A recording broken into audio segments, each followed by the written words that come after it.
muy bien, que hayan pasado una buena jornada. Un saludo, como siempre, a mis colegas y compañeros de cátedra, a Luis, que estás por allí, a Juan Carlos, que no te vi, pero sé que andabas allí en la vuelta, a Adriana, a Nancy también. Bueno, vamos a retomar entonces. Profesor, perdone. Vamos a empezar. Profesor, Sí, cómo no. disculpe, Daniela. No, adelante. Ay, no, ¿habilitó para pasar la falta? O sea, la presencia.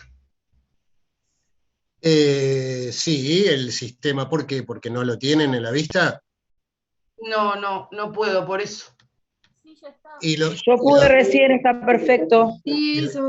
Entonces Demora un poquito. 6.1 por ahí ya te deja. Tiene que actualizar la página.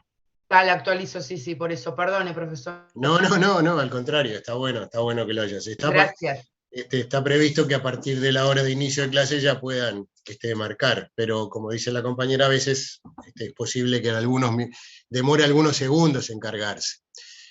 Cualquier cosa nos avisa.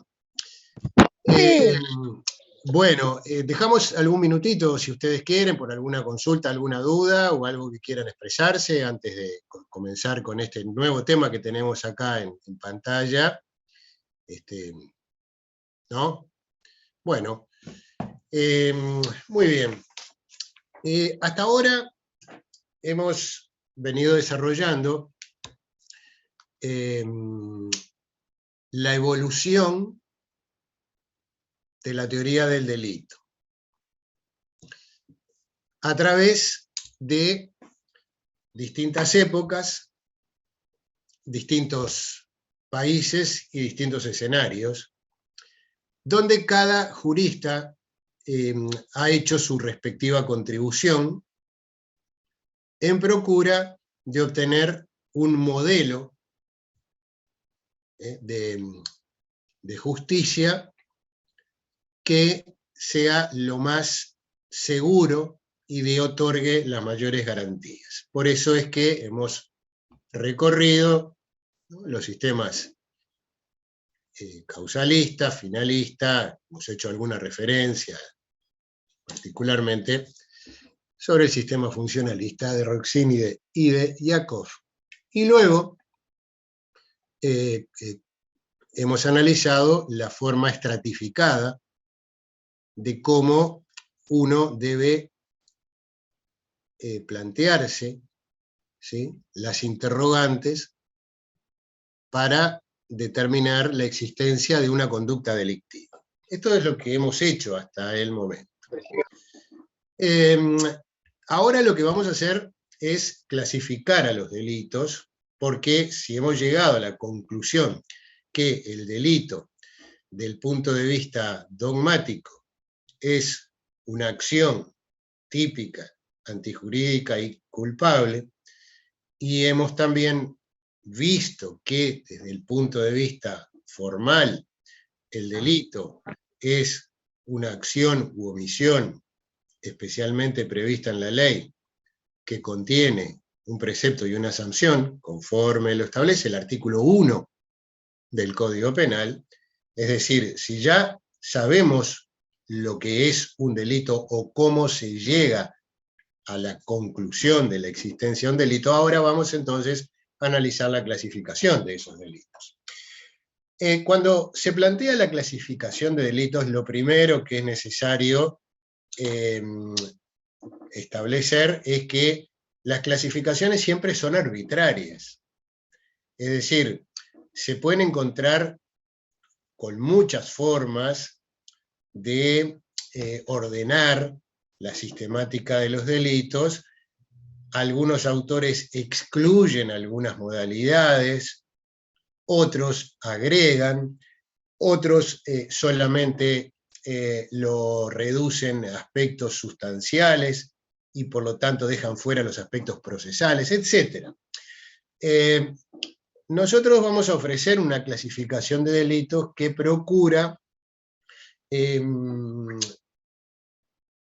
mostrar toda la gama que vamos a ver durante el curso, y la gama, en definitiva, que es el desarrollo de la actividad misma, profesional, y lo que uno ve en el análisis de la teoría del delito a través de las distintas etapas.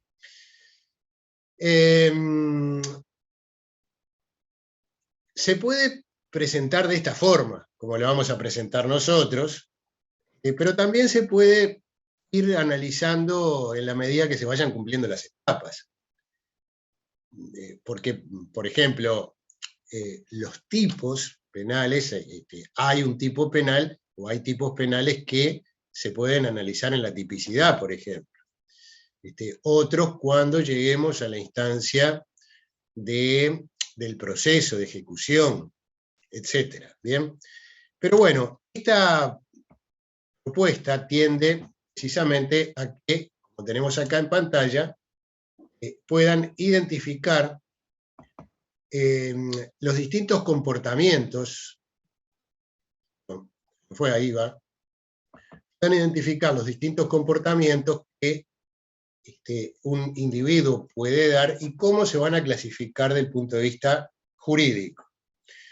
Entonces, como ven, hay una enorme variedad, desde la gravedad, el resultado, la afectación al bien jurídico, el momento consumativo, la perseguibilidad, el objeto, la participación, etc. ¿Sí? Bueno, vamos a analizar cada uno de ellos.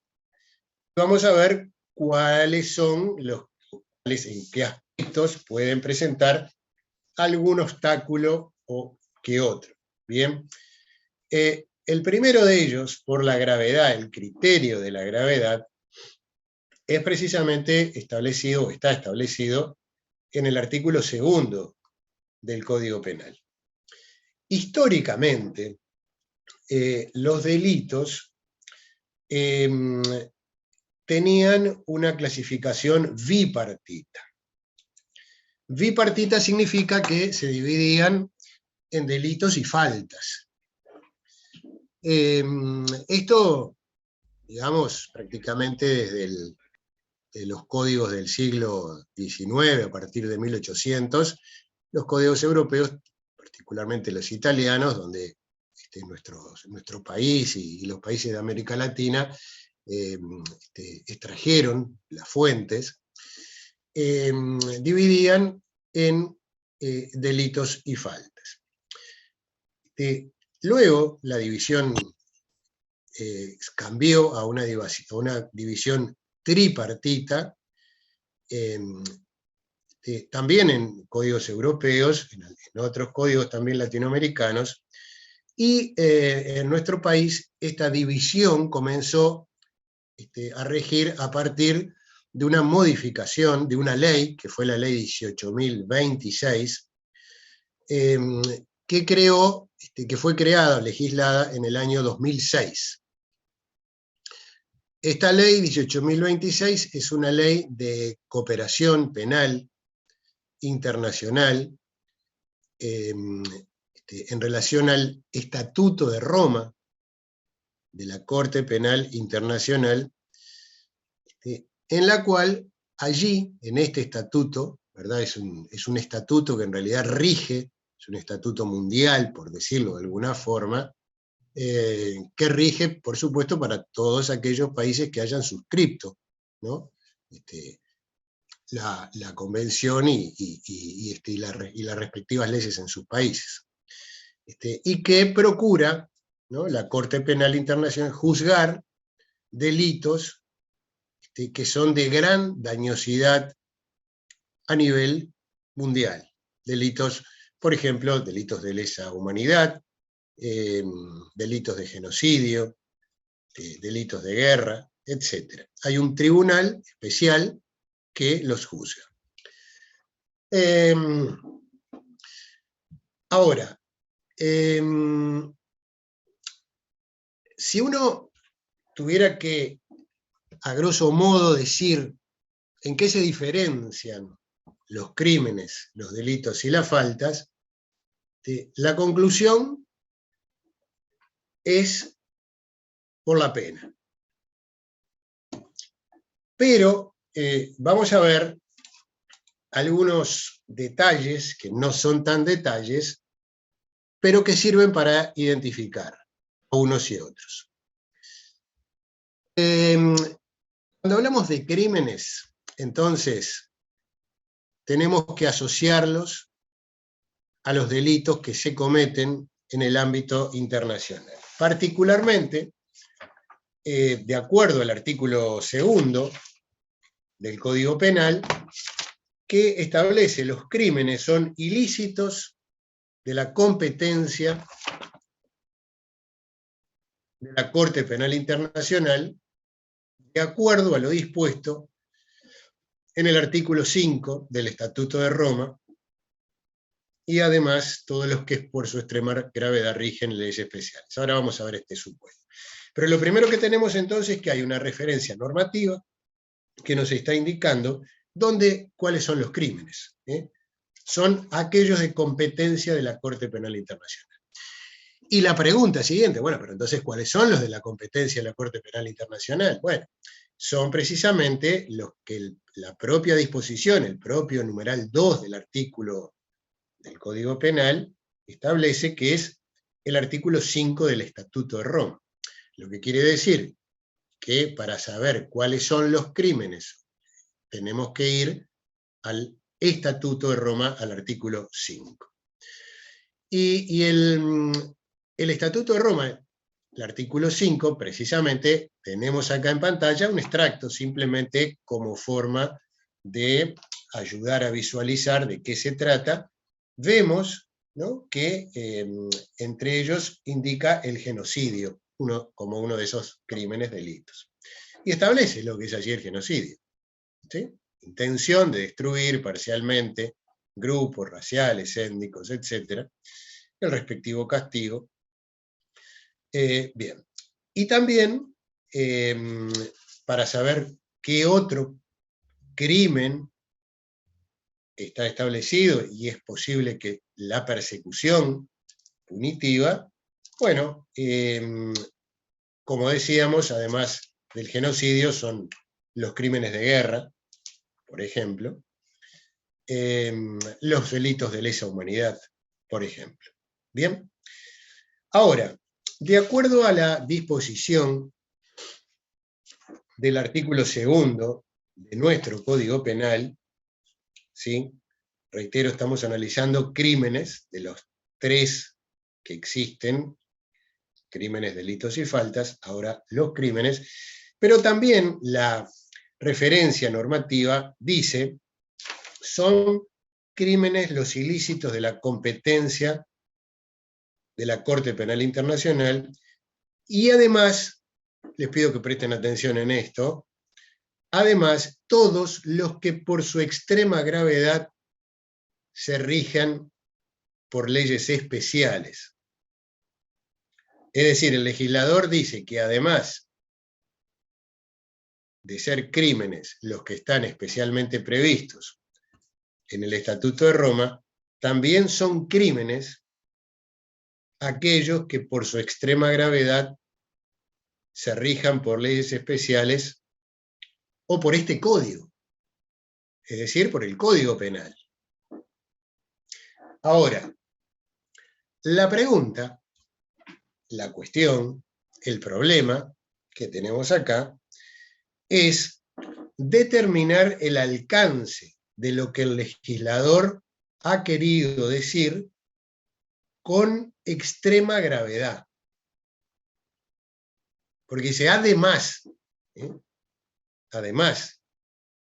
del genocidio, etc., además, son crímenes lo que por su extrema gravedad se rigen por este código, por el Código Penal uruguayo, o por leyes especiales. Entonces, si nosotros buscamos en el ordenamiento jurídico uruguayo, o buscamos en la doctrina, incluso en la jurisprudencia, nos vamos a encontrar con que hay ensayos, hay criterios, hay posturas, posiciones doctrinarias, que hacen referencia, en algunos casos incluso legalmente, por favor, si pueden cerrar el micrófono, nos vamos a encontrar con que hay criterios que definen la gravedad, es decir, el delito es grave. ¿Cuándo un delito es grave? Pero hasta el momento no hay ningún criterio, ni conceptual ni legal, que determine cuándo es de extrema gravedad. Y son cosas diferentes. Una cosa es un delito grave, otra cosa es de extrema gravedad. El delito grave ha sido considerado de muy distintas maneras. Por ejemplo, el propio Langón, profesor Langón, en uno de sus textos dice que delito grave es aquel que tiene un mínimo de penitenciaría, es decir, de 2 años para arriba. Ustedes saben que las penas se dividen en penas de prisión y penitenciaría. Las penas de prisión van de 3 meses a 24 meses, y las penas de penitenciaría van de 2 años a 30 años. Alguno podrá decir qué diferencia hay entre 24 meses y 2 años.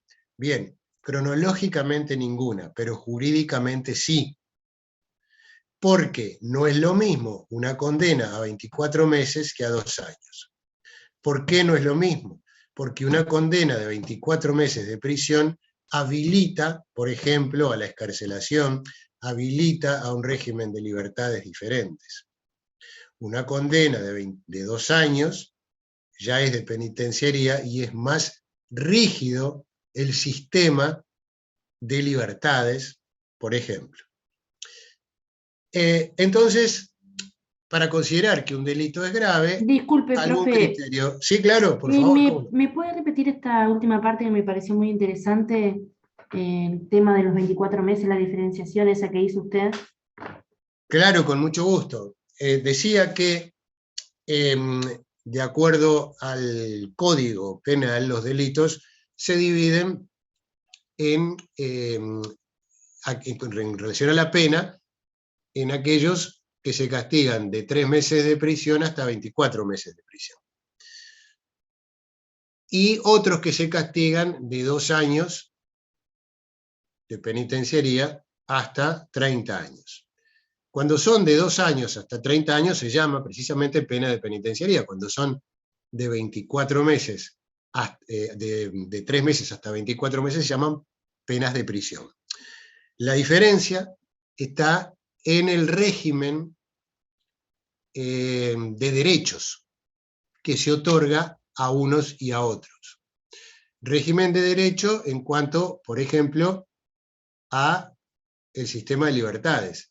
Cuando se condena a alguien por un delito, qué sé yo, a 8 meses, a 12 meses, hasta 24 meses, el sistema es mucho más amplio. Es decir, habilita, por ejemplo, una prisión domiciliaria. Habilita a trabajos comunitarios. En cambio, cuando la condena es de 2 años a 30, es de penitenciaría y allí el régimen es más rígido. Entonces hay que esperar o hasta el cumplimiento de la mitad de la pena para solicitar la libertad anticipada, por ejemplo, ¿sí? Y por eso se diferencia.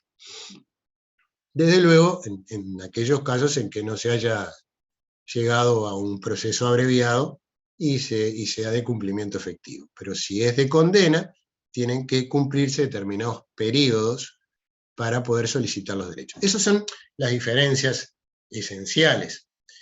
Pero ¿por qué les decía esto? Porque para determinar un delito grave, entonces se partió, o alguna parte de la doctrina consideraba el mínimo de penitenciaría. Ahora, otros entienden que delito grave son aquellos que tienen un mínimo de prisión, es decir, 24 meses hacia abajo, pero un máximo de penitenciaría. Por ejemplo, ese es otro criterio. Otros entienden que el delito grave es el que refiere la propia Constitución de la República, cuando, por ejemplo, en el artículo 93 de la Constitución dice que, bueno, la Cámara de Senadores acusará ante sí a aquellos miembros del legislativo que hayan sido acusados por delitos graves o contra la Constitución de la República u otros delitos graves. Es decir, un criterio referido a la violación de la Constitución enmarcado en ese ámbito.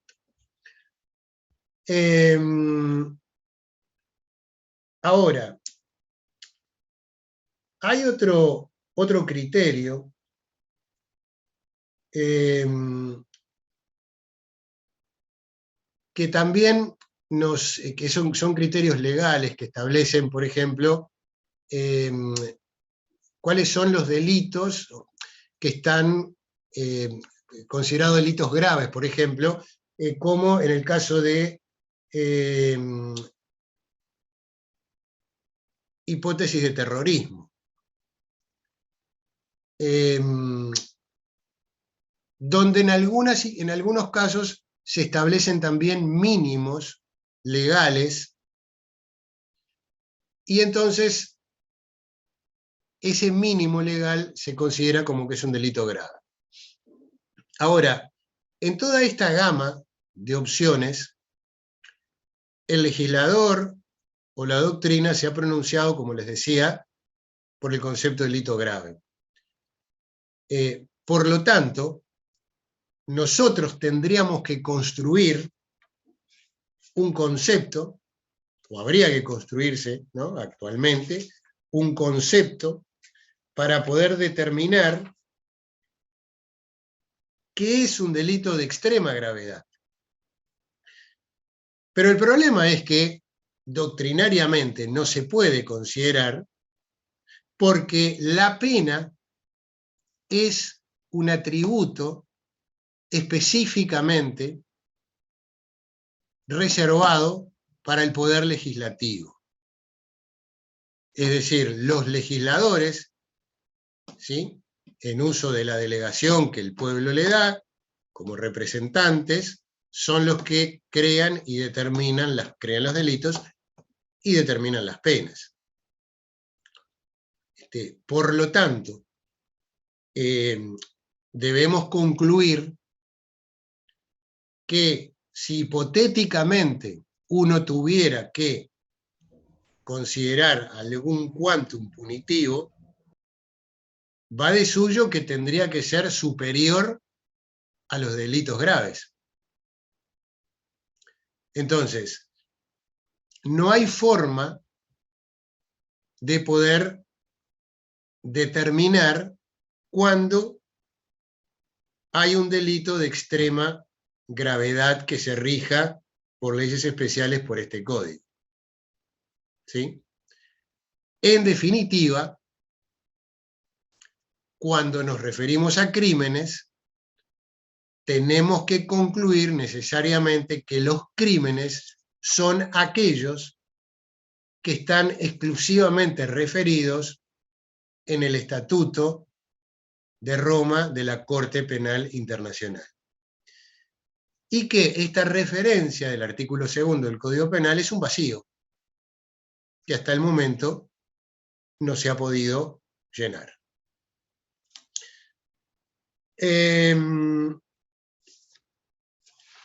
Por su parte, tenemos también en el artículo 2 los delitos, ¿no? Como decíamos, crímenes, delitos y faltas.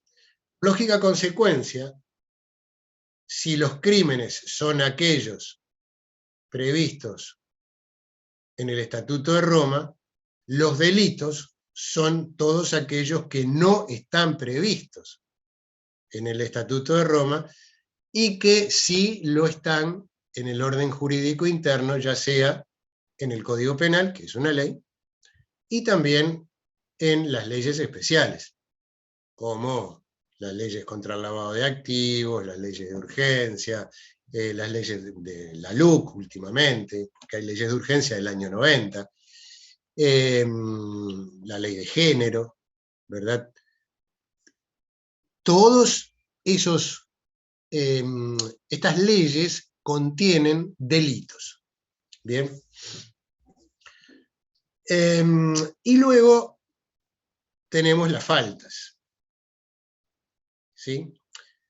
Las faltas que se encuentran también en el Código Penal y que tradicionalmente se ha dividido el Código Penal uruguayo y los códigos penales en general, en el mundo entero, entre una parte general, una parte especial y una parte donde hace referencia a las faltas. Nosotros lo tenemos como libro 1, libro 2, libro 3. Libro 1, referido a los institutos de derecho de la parte general. Libro 2, referido a los delitos en particular. Y libro 3, referido a las faltas.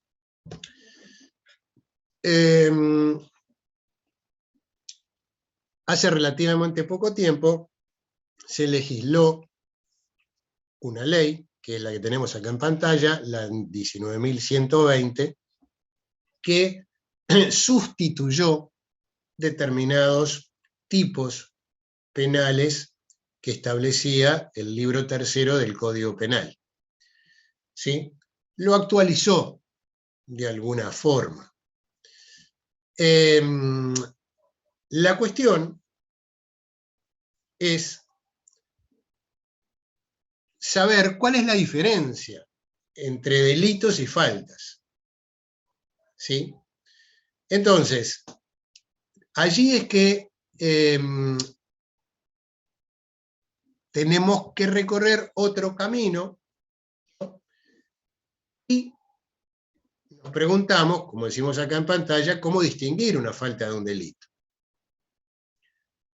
Generalmente es una pregunta que se formula en las mesas de exámenes, o a veces en los exámenes de múltiple opción. Y hay varios criterios para distinguirlos.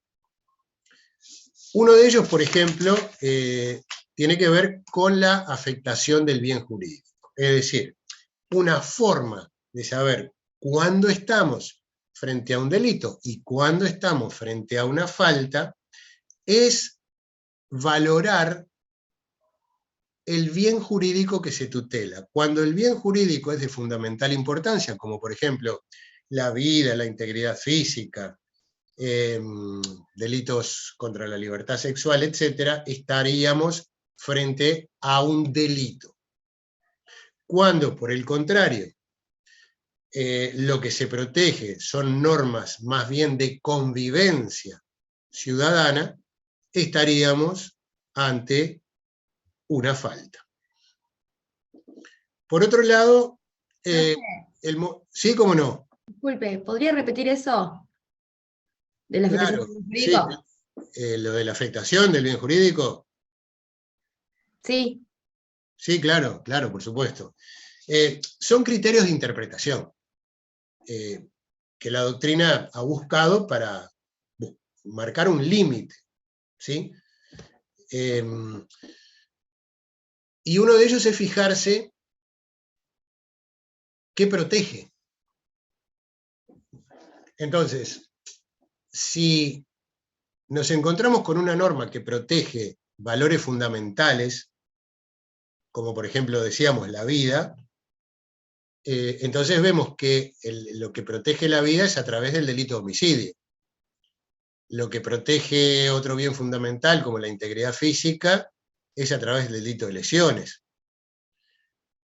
Después el patrimonio, que bueno, es discutible, ¿no? Filosóficamente, si es un fundamental o no, porque depende cuál sea la concepción ideológica y política, podrá ser fundamental o no. Pero vamos a considerar que en el liberalismo y bueno, en la estructura de nuestro código está como un bien fundamental el patrimonio. Entonces, como protege bienes fundamentales son delitos. todo aquello que no protege un bien fundamental, ¿sí? Sino que, por ejemplo, son, decíamos, cuestiones relacionadas con la convivencia social, sería una falta. A título de ejemplo, ¿qué son cuestiones relacionadas con la convivencia social? Bueno, una falta, por ejemplo, es orinar en la vía pública, ¿no? Una falta es la mendicidad coactiva, es decir, cuando en los semáforos alguna persona se acerca en forma coactiva, intimidante, a solicitar una ayuda para lavarle los vidrios, por ejemplo, o como contraprestación por el lavado de vidrios. Eso constituye, en realidad, una norma que procura una convivencia, y por lo tanto ahí estaría marcada la diferencia. Un criterio. Ahora, después ustedes me dirán si estos criterios, o se verá si estos criterios son lógicos o no son lógicos. Simplemente marcan pautas de diferenciación. El otro es el modo de agresión. Hay quienes dicen, bueno, lo importante es, para distinguir una cosa y otra, que cuando el delito en realidad viola un deber específico, y la falta viola un deber genérico, ¿sí? Un deber genérico de convivencia, si se quiere. Bueno, sí, puede ser otra diferenciación, pero hay quienes dicen, no, esto no es útil, hay que ir a lo que se denomina el elemento subjetivo. ¿Y qué es el elemento subjetivo? Bueno, implica que delito es siempre y cuando aquellos comportamientos, ya te doy la intervención, Raúl, los delitos siempre se castigan a través de una modalidad dolosa o culposa. Y las faltas, en realidad, se castigan por la simple materialidad. Es una falta el hecho de incendiar un contenedor, o el hecho de solicitar una coacción, ¿no? En forma coactiva. Perdón, decíamos. profe, dijo Sí, claro. faltas, daño materialista, no. No, es la simple materialidad. Ah, bien, gracias. ¿Sí? En ese sentido estaría marcando la diferencia. Y después hay otro criterio, pero Raúl, tú estabas levantando la mano. Sí, la consulta mía era básica, profesor, de una PPT que usted pasó anterior, que colocó la ley 19.190. Creo que la colocó como falta, ¿verdad? Porque ahora pensando, lo colocó a modo de ejemplo, que por ejemplo, es una anécdota, en todas las paradas del peaje por la Inter hacia el este, tiene la leyenda, es delito, y colocan el número de la ley como afectación a los espacios públicos. Y ahí me llamó la atención esto, si de la ley que usted la colocó como falta, y la leyenda que aparece en casi todas las paradas como afectación del espacio público. Simplemente era esa la duda que tenía yo. Está bien. Porque hay veces que, ¿no? Que ha pasado la invasión esa del espacio público, ¿no? Cuando se ocupa el espacio público, si lo catalogan como cuando hay una ocupación. Bueno, está bien, Profesor, Raúl. yo anoté 19.120, anoté yo la ley. Sí, es esa, se equivocó. Es esa. está. 19.120. ¿Qué dije yo? 190. Ah, está, disculpe, sí, 120, sí. 120, es la que tenemos ahí en pantalla. Raúl, a partir, creo yo, después de el desarrollo de este tema, por ahí te podés formar un criterio para que la próxima vez que pases por la ruta y veas ese cartel, consideres si es correcto lo que allí se dice o hay alguna distorsión en cuanto a la naturaleza jurídica. A veces los mensajes lo que procuran es hacer tomar conciencia para que no se transgredan determinadas normas, pero no necesariamente tienen una fidelidad al texto jurídico. Es un cartel, es una cartelería que está ¿no? en lo que tú me decís. Por eso es que a partir de los distintos criterios se llega a una conclusión. Y una ley, en definitiva, esta ley lo que ha hecho es modificar el Código Penal, pero las faltas siguen estando dentro del Código Penal. Lo mismo que la LUC. La LUC es una ley que modificó artículos del Código Penal, pero los mismos artículos siguen estando dentro del Código Penal. Las figuras jurídicas siguen siendo esas. Entonces, otro de los criterios que también se tienen en cuenta es, por ejemplo, considerarlo desde el punto de vista del interés del Estado. ¿Y qué quiere decir esto? Bueno, quiere decir que para poder identificar cuando estamos ante un delito, tendríamos que visualizar que los delitos son potestades del poder jurisdiccional, del poder judicial, y que las faltas son administradas por el Estado en función administrativa del Estado. Bueno, sí, está bien, es otro criterio. Ahora, viendo todos y cada uno de estos criterios, que no se agotan con estos porque, digamos, tenemos un criterio cuantitativo, que es el que adopta en definitiva el artículo 2 del Código Penal, ¿sí? La conclusión que uno llega es que no hay una diferencia conceptual entre delitos y faltas. Simplemente las faltas son ilícitos de menor importancia.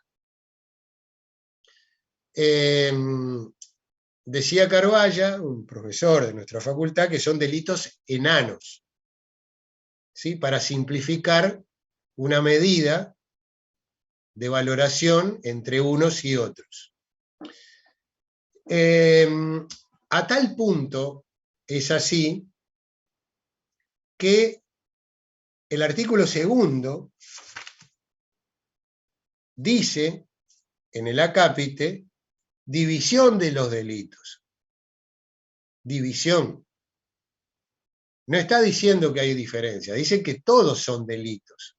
Los divide de acuerdo a las categorías. Y por eso están primero los crímenes, después los delitos y después las faltas.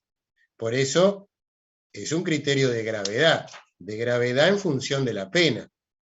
Los crímenes tienen ontológicamente mayor penalidad. Llegan hasta 30 años y en los estados que lo permiten hasta la pena perpetua. Los delitos, el máximo de pena también es de 30 años, pero son de penas menores. Y las faltas se castigan con trabajos comunitarios, ¿sí? Que van de 7 a 30 días. Por lo tanto, como verán, hay un menor interés, un rigor punitivo mucho menor cuando se vulnera una falta que otra. Pero además, tenemos que tener en cuenta, y en esto sí le pido también que presten particular atención, de que tanto los delitos como las faltas se rigen por el mismo modelo en el sentido de llegar a la conclusión si estamos en presencia de un delito o no. Es decir, hay una acción típica, antijurídica y culpable. también para las faltas rige entonces el análisis estratificado del mismo. Entonces, en este sentido, uno podría decir, pero perdón, me estaban levantando la mano antes que nos vayamos del tema. ¿Quién estaba, perdón, levantando? ¿Quién quería intervenir? Disculpen.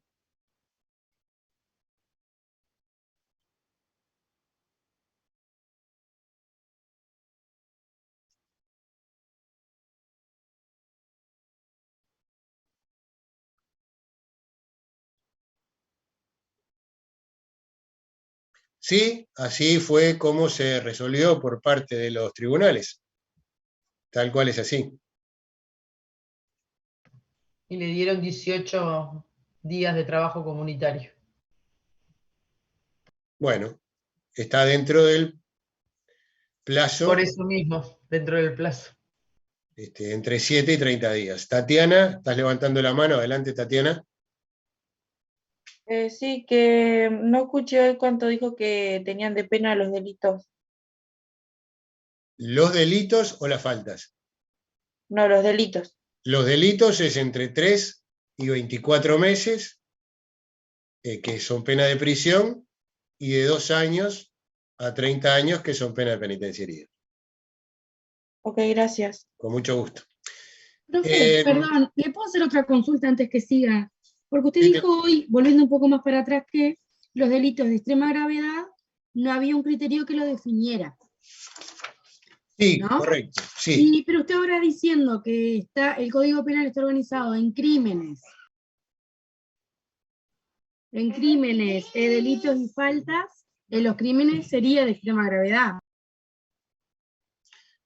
Bueno, no de acuerdo a lo que dice el código, porque precisamente los crímenes son tales por la expresa remisión que hace el artículo 2 a los ilícitos de competencia de la Corte Penal Internacional. Es por eso que son crímenes, porque son los referidos a los que establece el Estatuto de Roma, en el artículo 5. Y después, ahí si querés le agregamos punto y coma, y el artículo 2 continúa y dice, y además, todos los que por su extrema gravedad se rigen por este código. Y ese es el problema que nosotros planteamos, ¿no? Bien. Si hay algún otro en el Código Penal. Para ver algún otro en el Código Penal tendríamos que ver cuál es la extrema gravedad. Como no lo podemos saber, solamente reducimos el ámbito de los crímenes a la competencia de la Corte. Claro, está. Bien, profe, gracias. Con mucho gusto, por favor. Pablo, adelante. Buenas tardes a todos. A mí se me entrecortó y no escuché bien, pero tenemos los delitos que van de 3 a 24 meses con pena de prisión. Sí. Y de 2 años a 30 años con pena de penitenciaría. Sí. Las faltas de 7 a 30 días. Sí, tal cual. Y los crímenes no tenemos una cantidad de tiempo de privación de libertad o reducción de libertad. No, claro que lo tenemos, Pablo, por supuesto. Es lo que hacíamos. De 2 a 30. ¿no? Es lo que hacíamos referencia acá, ¿ves? En esta lámina que reproduce uno de los artículos, el artículo 16, dice, será castigado con 15 a 30 años de penitenciaría. Me perdí esa, entonces, perdonen a todos por... No, tranquilo, nunca viene mal refrescar. Es más, es una buena pregunta. Todos tienen que tener una pena, ¿no? Conforme al principio de legalidad, en definitiva. Y además al artículo... Profesor, 1, ¿no? perdón, Sí. Acá en Uruguay, un crimen que se condene de 15 a 30 años, ¿qué puede ser? Porque no recuerdo haber escuchado que se condene de 15 años a más. Capaz que no lo he escuchado. El caso Goncalves. Goncalves. Sí, por ejemplo, el caso Goncalves es uno, exactamente, pero En el 93. recientemente incluso hay algunas sentencias que han condenado a 27 años de penitenciaría, creo que incluso hay uno de 30 años también, por la muerte de un hombre contra una mujer en presencia de los hijos, creo que fue así. Y el triple homicidio en Rivera, profesor. Sí, bueno, por ejemplo. Son excepcionales, pero los hay. O sea que cuando hablan de femicidio y todo eso, también va incluido, como quien dice, dentro de los crímenes graves, digamos. No, o se condenan no, diferentes. No, son diferentes. Ah, Son diferentes porque el femicidio es un agravante del delito de homicidio. Y el delito de homicidio es un delito. Punto. Delito. No es un crimen, es un delito.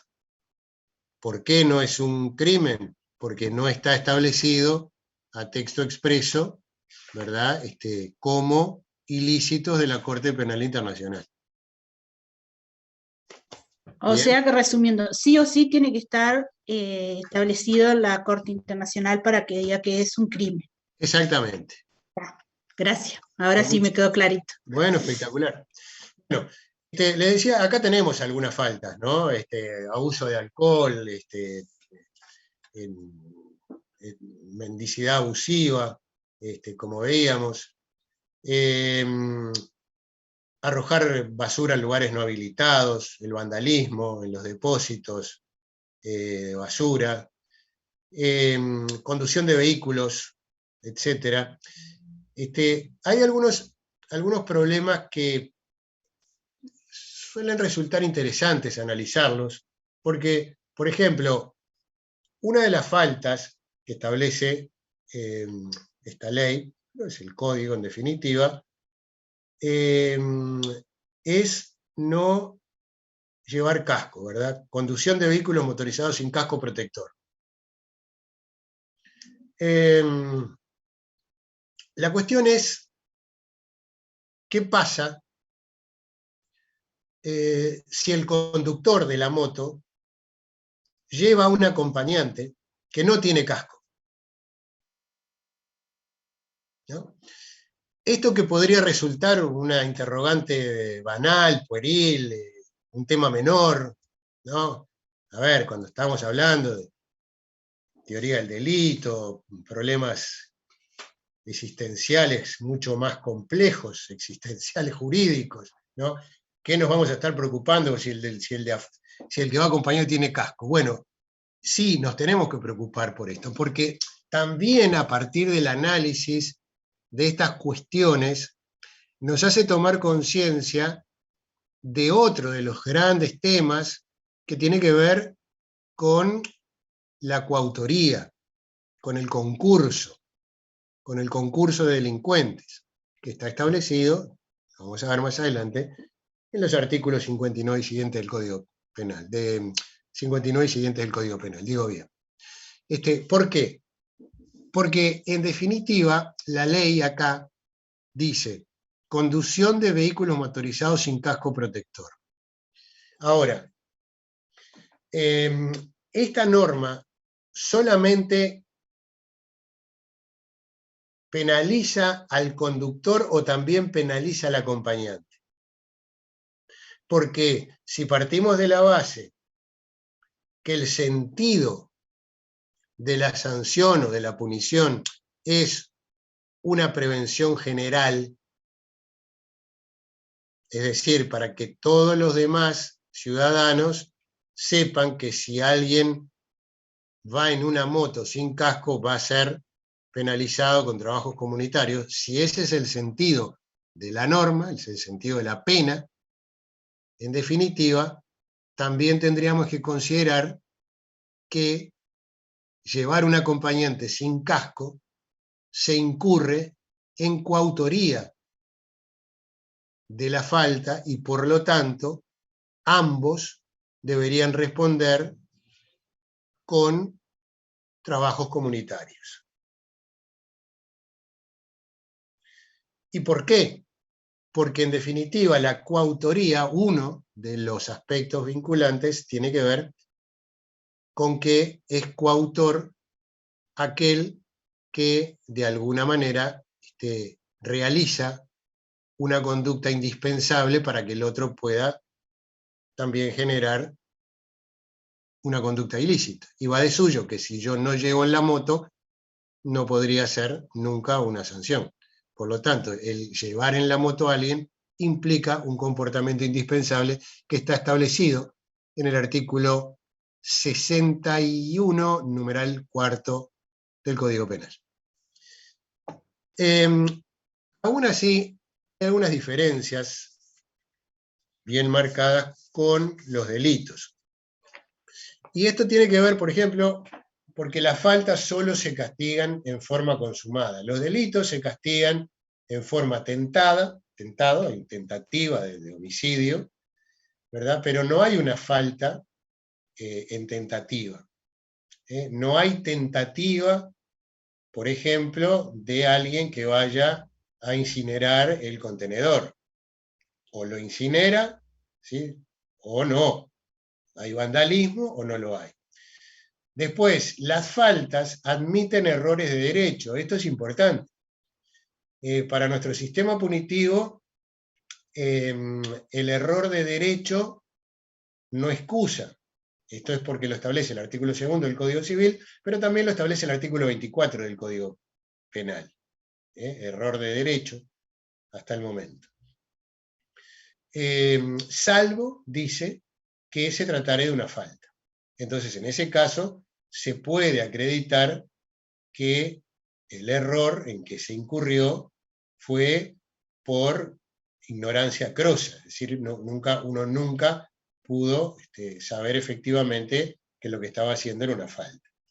Después se diferencian por los plazos de prescripción. ¿Qué quiere decir esto? Bueno, que los delitos tienen plazos de prescripción, es decir, se pueden perseguir hasta determinado tiempo, pero son plazos de prescripción grandes. En cambio, las faltas tienen plazos de prescripción muy menores, ¿no? En 2 meses, por ejemplo. Después, consecuencias en la sentencia. Los delitos implican la confiscación de los bienes producto del delito. Las faltas no. Es decir, se sanciona por no llevar un casco, pero el Estado no confisca el casco, se lo devuelve. Se lo devuelve o le indica que tiene que comprarse uno. Bien, el régimen de concursos, que era lo que decíamos recién. Bueno, y después hay otros aspectos relacionados con los costos, ¿no? Porque se ha planteado si realmente las faltas es algo que deba considerarse dentro del ordenamiento jurídico o no, costo-beneficio de una política preventiva, etc. Pero estas son las particularidades, entonces, tiene este tipo de clasificación, ¿no? Por la gravedad. Ya vimos delitos, crímenes y faltas. También tenemos la clasificación por el resultado. Raúl, creo que tú habías levantado la mano. Sí, profesor, en el caso que usted coloca del vandalismo, y el delito se va a clasificar por el daño o el peligro que ocurra. Ahora, con respecto al incendio, concretamente cuando usted colocaba la figura del vandalismo, ¿no? Porque aparece el 206, ¿no? Como un delito de peligro. Estuve leyendo el provocar un incendio. Acá, como decía el profesor ahí, usamos los mismos elementos de clasificación de los delitos para ver qué falta o qué delito, porque ese incendio de contenedor, si solamente queda ahí, pasa a ser una falta. Ahora, si llega a ser algo mayor, pasaría a entrar en el elenco del 206. No, está bien. Raúl, en breve vamos a ver ese tema, no te adelantes. Por el momento te pido que te concentres acá en hasta el momento en lo que hemos visto, la clasificación por la gravedad, y que puedas distinguir esas tres modalidades. Bien. Ahora vemos la clasificación por el resultado. Y tenemos delitos de resultado material o directamente delitos de resultado, que son aquellos en los cuales se produce un daño efectivo, ¿sí?, como consecuencia de la acción, ¿sí? Vemos acá que en la figura, ¿no?, hay una señora que está aprovechando la distracción del vendedor, la vendedora, para sustraer cosa ajena, y hay un daño en el patrimonio del comercio, del empleador, del dueño de la empresa. Hay un daño. También hay un delito, resultado material, en los homicidios, las lesiones, etc. Y por otro lado, hay delitos que se denominan formales, o de mera actividad, o de pura acción. También pueden encontrar esta fórmula en otros tipos de clasificación, pero son aquellos delitos donde el resultado, en realidad, no se advierte de la misma manera, ¿no? Por ejemplo, en los casos de difamación, cuando una persona expresa un epíteto injurioso frente a otro, ustedes quizás, no sé, lo simplifican, lo pueden ver en la vía pública, cuando un coche para delante de otro y uno baja la ventanilla, ¿no?, y expresa, ¿no?, un insulto, o en una reunión, o donde ustedes quieran que alguien ofenda a otro, ustedes no ven que cambie nada. Ustedes pueden estar presentes, pero no ven que hay un cambio, ¿no?, del mundo exterior, como decía Carrara en su definición. No hay nada que cambie. Sin embargo, existe allí un resultado que no se ve, pero que es un resultado formal, porque la difamación o la injuria viola el honor, y es suficiente con la percepción del sujeto pasivo de la ofensa que recibe para sentir que se menoscabó el bien jurídico tutelado. Entonces, en los casos de delitos formales o de mera actividad es suficiente la descripción en la propia ley, ¿sí? Por otro lado tenemos la clasificación por el modo de afectación al bien jurídico, y ahí tenemos delitos de daño o delitos de peligro. Los delitos de daño son aquellos donde efectivamente se produce un daño al bien jurídico tutelado. También tiene que ver con la clasificación anterior. Cuando alguien mata a otra persona, se produce un daño, obviamente, en la integridad física, en la vida, ¿no? Quita la vida, es un cadáver, hay un daño efectivo, en el hurto, etc.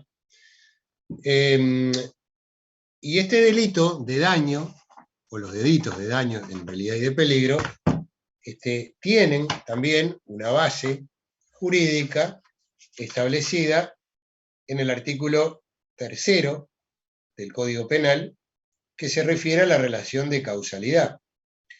Y dice que para ser castigada una persona tiene que haber cometido, ¿no?, un daño o un peligro, más concretamente o más técnicamente, el artículo 3º dice: nadie puede ser castigado por un hecho previsto en la ley como delito si el daño o el peligro del cual depende la existencia no resulta ser la consecuencia de su acción o de su omisión.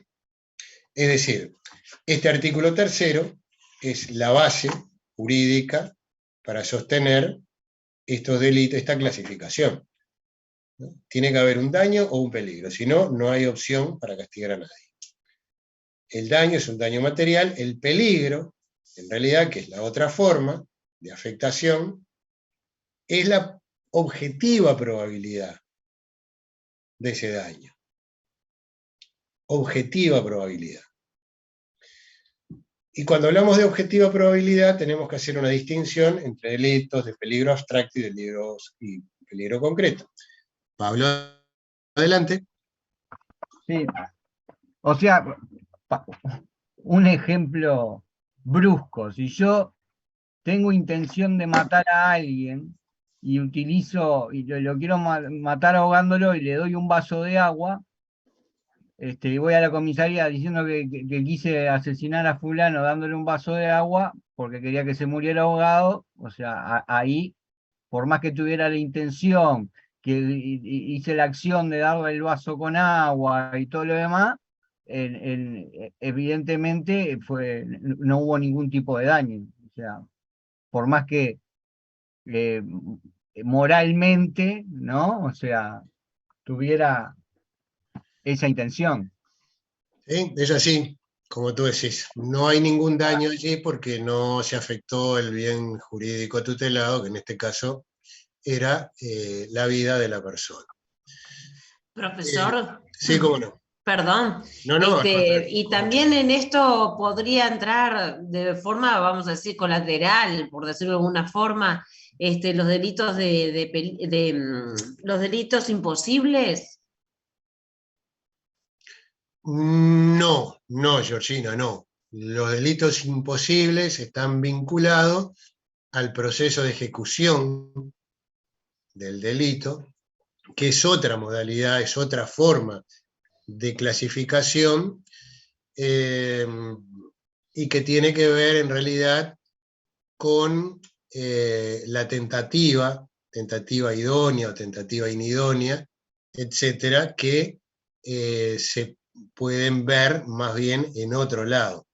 Porque, ¿qué ocurre? El delito imposible es aquel en el cual es inidónea la forma en que se comete. Por ejemplo, si yo quiero disparar, yo quiero matar a una persona, pero cuando llego a la casa resulta que previamente murió por un ataque cardíaco, y está arriba de la cama, muerto, yo ignoro que está muerto, y le disparo, ¿no? Es un delito imposible, porque no se puede matar a un cadáver. Para dar muerte tiene que estar la persona viva. Entonces allí en realidad no hay daño, ¿sí? Y tampoco hay un peligro. Por eso Claro. decía que en estas hipótesis hay otra clasificación que en realidad es más científicamente aceptable, que ingrese por otra vía, no por esta. Bien. ¿Sí? Decíamos entonces que los delitos de peligro se dividen en delitos de peligro abstracto y de peligro concreto. Acá, ya desde el principio hay un cuestionamiento que la doctrina siempre ha hecho, más allá de que todo el mundo lo acepta, ¿verdad?, como una modalidad jurídica, pero de que hasta dónde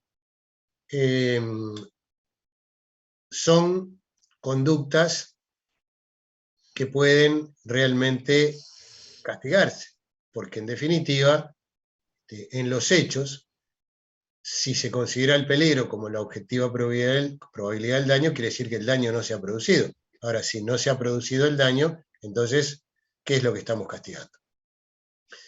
Pero bueno, eso es un debate filosófico, un debate jurídico. En los hechos, los delitos de peligro existen, son aceptados por la mayoría de la doctrina, por la jurisprudencia, y se dividen, como decía, entre peligro abstracto y peligro concreto. Los delitos de peligro abstracto, la realización del tipo penal ya es una acción consumada porque se presume la existencia del riesgo o el peligro del bien jurídico.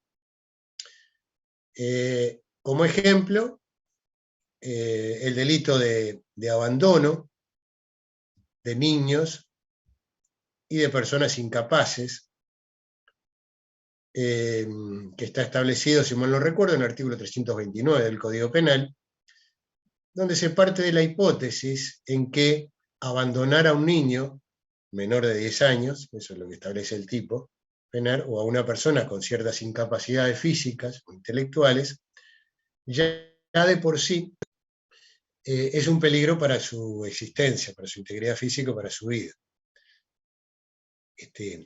Entonces, el legislador de antemano considera que este tipo de comportamiento es riesgoso y lo castiga. Es decir, hay como un adelantamiento de la barrera punitiva. Ahora, en esencia, estos delitos de peligro, de abstracto, son delitos imprudentes sin consecuencia, ¿no? Porque quien deja a un niño abandonado es una imprudencia absoluta, ¿sí? Que luego si alguien va y lo encuentra, no hubo consecuencias, por ejemplo. Ahora, hay algunos problemas que se derivan respecto a la naturaleza jurídica. En algunos casos, por ejemplo, se parte de la base, ¿no? Se estudia, o si estudiamos la situación, de cuál debería ser el criterio para determinar que efectivamente se puso en peligro al niño que se abandonó o a la persona incapaz. Hay autores, por ejemplo, que han puesto de manifiesto el criterio es hacer depender la punibilidad de la infracción de cuidado debido, ¿no? De la misma manera como en los delitos imprudentes. ¿Qué quiere decir esto? Que debería penalizarse en la medida en que ese comportamiento, ese abandono, ¿no? Ya que hablamos de este delito, abandono, podemos extender a otros, ese abandono generó efectivamente un riesgo. Porque, por ejemplo, estoy pensando, ¿no? Un ejemplo. Si alguien deja, se me viene a la mente la Quebrada de los Cuervos, ¿no? Un lugar, ¿no? En el Uruguay muy, muy bonito desde el punto de vista naturalístico.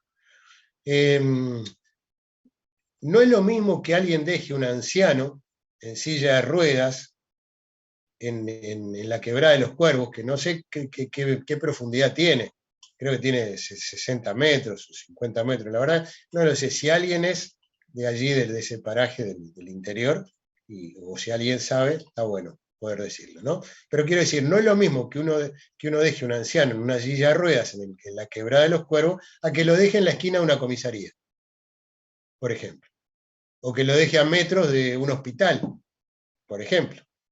No es lo mismo. Entonces, la cuestión es ponderar, ¿sí? Si ese comportamiento realmente afectó y llegó a considerar como un verdadero peligro o no. Porque como verán, estas dos situaciones son totalmente distintas y en una es posible que pueda concretarse más que en la otra. Es decir, estas cuestiones dan lugar a un cuestionamiento sobre la intensidad de la imprudencia, por decirlo de alguna manera. Porque hay acá, en definitiva, una valoración objetiva. Dejar en silla de ruedas, ¿no? ¿Cómo valoramos que efectivamente pueda generar un peligro o no? Es una valoración objetiva. Hay quienes dicen que hay que recurrir a un criterio de valoración subjetiva y no objetiva. Entonces, es suficiente con analizar si el sujeto activo puso o quiso poner en peligro al sujeto pasivo. Hay incluso, a veces hay quienes que han sostenido que hay que cambiar este criterio por otro criterio que son delitos que se llaman delitos de actitud, donde se valora el comportamiento previo del resultado que hay que evitar, ¿no? ¿Cuál es la actitud del sujeto que llevó a una persona a dejar en silla de ruedas a un anciano en la Quebrada de los Cuervos? O en el Valle Edén, qué sé yo. O en cualquier lugar inhóspito, por decir algo. Bueno. Pero es muy subjetiva esa valoración, ¿no? Sí, por supuesto, obviamente, obviamente. Por eso es que en realidad estos tipos penales de delitos de peligro siempre están sujetos a un cuestionamiento. En realidad están relacionados con los daños que pueden producirse con determinada conducta. Ahora, hay otro, para bajarlo a tierra, si se quiere, quizás lo podamos ver desde otro punto de vista. Todos habrán tenido oportunidad alguna vez en su vida de manejar un vehículo o de ir de acompañante, como de copiloto en un vehículo, o de ir en el asiento de atrás de un vehículo. E ir por la carretera y ver que el coche que va adelante, ¿no?, hace una maniobra imprudente porque a su vez quiere pasar al coche que va delante suyo, pero lo hace en una subida, en un repecho, donde está prohibido, ¿sí? Y uno se agarra la cabeza y dice, qué peligro, mirá lo que está haciendo este hombre. Bueno, entonces, esa situación, aún si logra zafar, porque llega al final y se logra traspasar al otro vehículo, es necesario preguntarse si estamos allí ante un peligro abstracto o ante un peligro concreto, es decir, abstracto en el sentido que esa conducta sería temeraria de por sí, independientemente que se produjera o no un resultado. Porque es obvio que si alguien llega, ¿no?, de la parte de la otra senda, la colisión se va a dar. Pero hay quienes dicen, bueno, en realidad no es tan obvio, porque si bien es una conducta imprudente, arriesgada, pero es posible que estemos con un conductor ávido, quizás un conductor, qué sé yo, profesional, y logre aún zafar de la realidad. O hay algunos ejemplos, alguien que dice, bueno, incluso hasta por causas naturales es posible, que puede llamar a hilaridad lo que voy a decir, pero son ejemplos que la doctrina alemana particularmente ha puesto de manifiesto para ejemplificar o para discutir sobre estos temas de delitos de peligro, que han dicho, bueno, algún viento huracanado que logra desplazar el vehículo que venía por la senda contraria, y a pesar de ser una colisión inminente, por una cuestión de naturaleza, no se da. Y por lo tanto, en todas esas hipótesis, no habría sentido castigar la objetiva probabilidad del daño, porque el daño no se va a producir.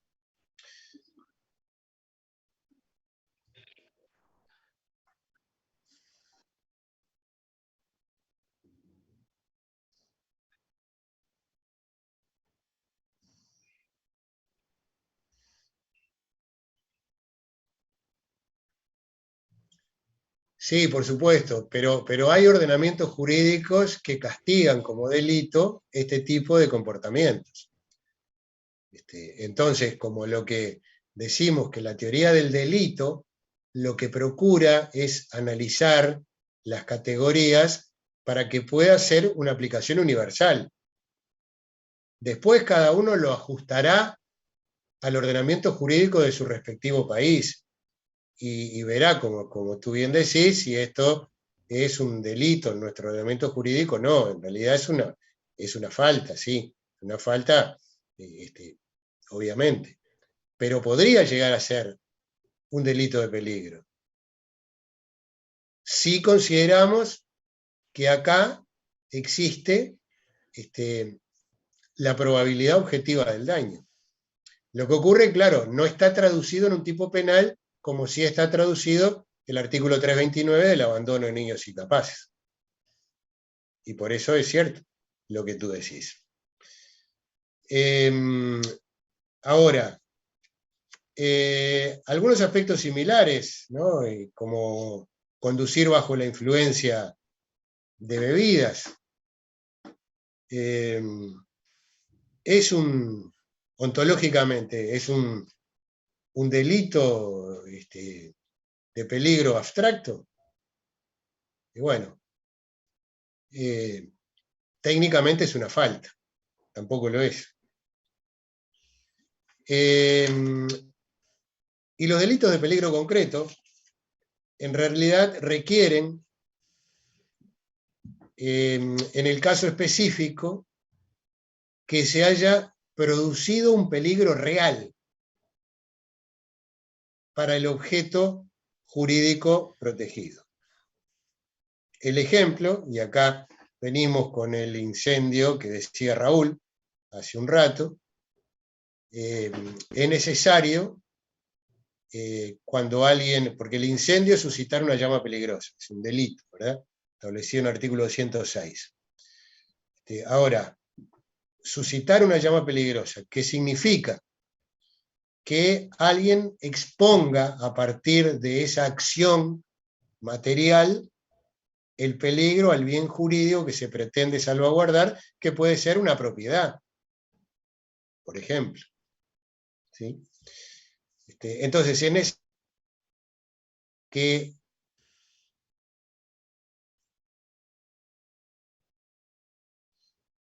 ¿Se cortó? Se le cortó, profe. Ah, se cortó, bueno, No, gracias. sí, disculpe.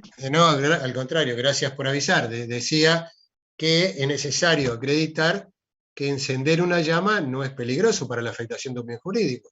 Por ejemplo, uno cuando prende el fuego para hacer un asado en el fondo de su casa, en realidad está encendiendo una llama. Y de acuerdo a la descripción típica de los delitos de peligro, ¿sí?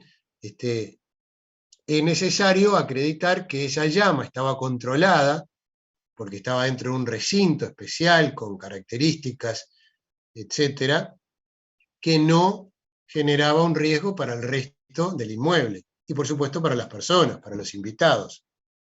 ¿Sí? En realidad, acá hay algunas precisiones. Adrián, estás levantando la mano, adelante. Sí, sí, Adrián, si podés prender la cámara, te agradecemos, así te vamos.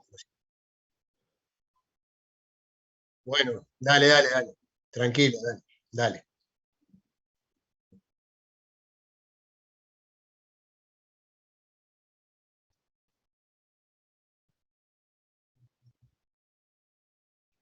Está entrecortado, Adrián, disculpame, está entrecortado. Adrián, no te estamos escuchando, está entrecortado. Ahora sí. Es por la cámara, profesor. Está perfecto, dale, apagá la cámara y decilo, dale.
Sí, claro, sí, por supuesto. A ver, Klaus Roxin, dice que los delitos de peligro concreto son en realidad delitos de resultado. Porque se penaliza el peligro del resultado. El peligro, en el caso que tú planteabas, por ejemplo, en la postura de Roxin, sería el peligro de dar muerte, en el sentido de que hay un acercamiento de lesión adecuado. Ahora, la forma en que se debe acreditar la existencia de ese peligro de resultado, por ejemplo, en la concepción de Roxin, es poca clara. En realidad, o tenemos una valoración por parte del juez, o tenemos una valoración objetiva, o tenemos una valoración subjetiva. Otra forma,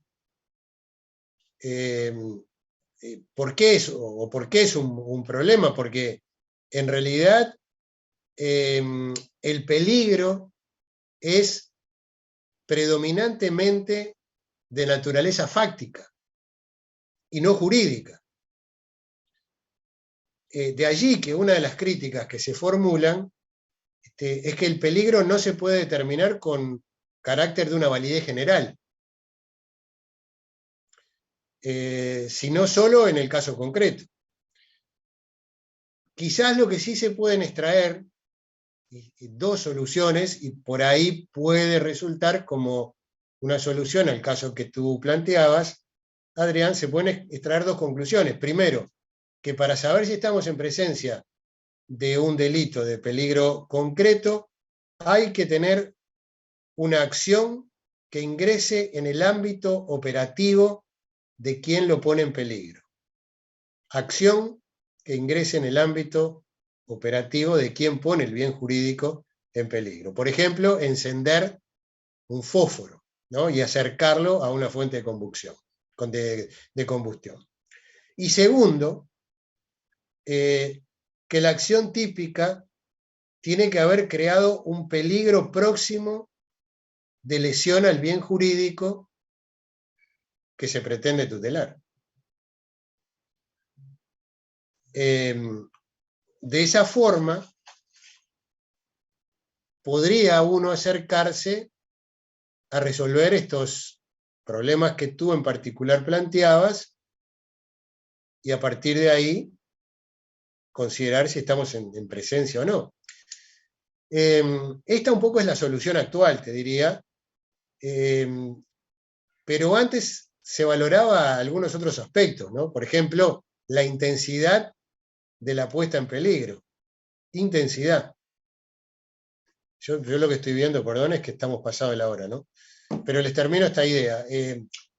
Cuando hablo de intensidad de la puesta en peligro, quiere decir que se exige que la producción del daño fuera más probable que la no producción, por ejemplo. Entonces, en los casos que tú decías, si se dejó al hijo, ¿no? A un niño chico, sin la custodia respectiva, entonces es más probable que se pueda producir la muerte, y por lo tanto, en ese caso, estaríamos ante un delito de peligro concreto. Profe, disculpe, le hago una pregunta. Sí, claro. ¿La asistencia tiene un límite de tiempo para ponerla en EVA? Porque me olvidé. Mirá, yo encantado de contestarte, pero yo te invito a que lo que sean preguntas administrativas las hagas por el chat, así mantenemos una correlación con el desarrollo del tema, y después o me lo planteás por vía por EVA o todo lo que quieras. ¿Te parece bien? ¿No? Adoptamos este criterio, ¿te parece bien?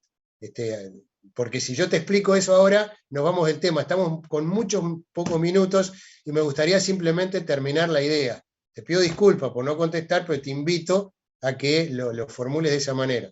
no te vas a quedar sin respuesta, simplemente lo vemos por la forma más adecuada. ¿Te parece bien?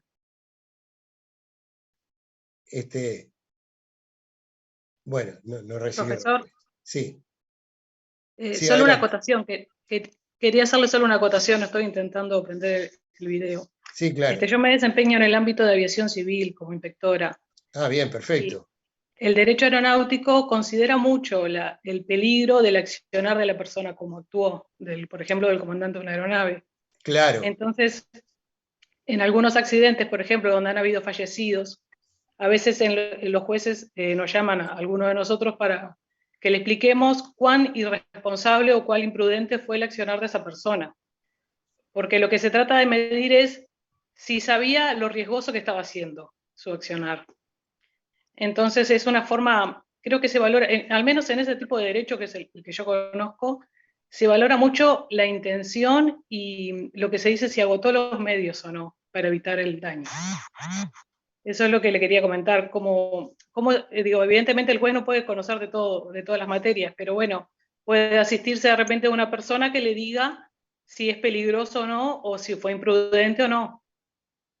Perfecto, Cristina, es muy interesante el planteo que tú haces y me da lugar a alguna reflexión en particular. Por ejemplo, el problema allí en determinar la responsabilidad del tráfico aéreo es en valorar las probabilidades que se tuvo o el peligro, porque en realidad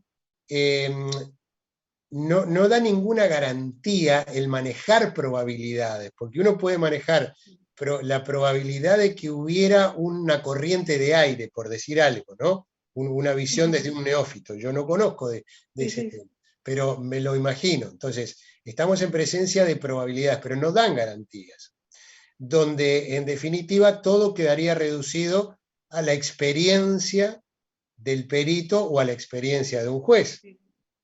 Sí, en un accidente que hubo hace un tiempo, un compañero mío fue a asistir al juez con sus conocimientos, y mi compañero llegó y le dijo, mire, esta persona incumplió tal artículo del Código Aeronáutico.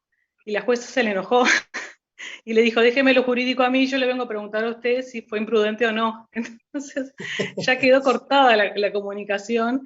Y él decía, pero claro, evidentemente infringió tal artículo. Y la jueza le decía, no, pero eso me lo está diciendo usted a mí, no me lo tiene que decir a mí, ¿entiende? Entonces, bueno. Claro.